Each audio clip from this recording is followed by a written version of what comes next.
PSC പരീക്ഷയിൽ സ്ഥിരമായിട്ട് ചോദിച്ചു കാണുന്ന ചില നവോത്ഥാന സംഘടനകളും അവയുടെ സ്ഥാപകരുമാണ്. 1836 സ്ഥാപിതമായ ഒരു സംഘടനയാണ് സമത്വ സമാജം. നമുക്കറിയാം സമത്വ സമാജത്തിന്റെ സ്ഥാപകൻ ആരാണ്? സമത്വ സമാജം സ്ഥാപിച്ചത് വൈകുണ്ഠസ്വാമികളാണ് അല്ലെ. 1836 സമത്വ സമാജം സ്ഥാപിച്ചതാര്? വൈകുണ്ഠസ്വാമി. ഇനി ആത്മവിദ്യാസംഘം എപ്പോഴും ചോദിച്ചു കാണുന്നൊരു ചോദ്യം തന്നെയാണ് ആത്മവിദ്യാസംഘം. 1917 കേട്ടോ. ആത്മവിദ്യാസംഘം വന്ന വർഷം ഏതാണ്? 1917. സ്ഥാപകൻ വാഗ്ഭടാനന്ദനാണെന്ന് ഓർക്കണം. ആരാണ്? വാഗ്ഭടാനന്ദൻ.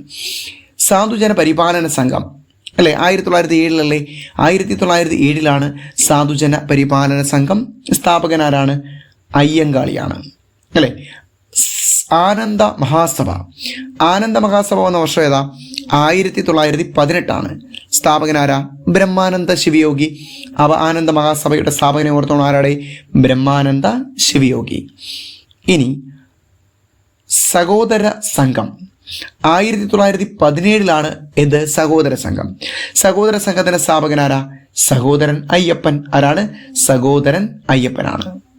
ഇനി ശൈവ പ്രകാശ സഭ 1885 ശൈവ പ്രകാശ സഭ വന്നത്. അതിൻ്റെ സ്ഥാപകർ തൈക്കാടയ്യയും മനോന്മണിയം സുന്ദരൻ പിള്ളയുമാണ്. അപ്പൊ രണ്ടുപേരുകൾ ഓർത്തോണം. ആരൊക്കെയാണ്?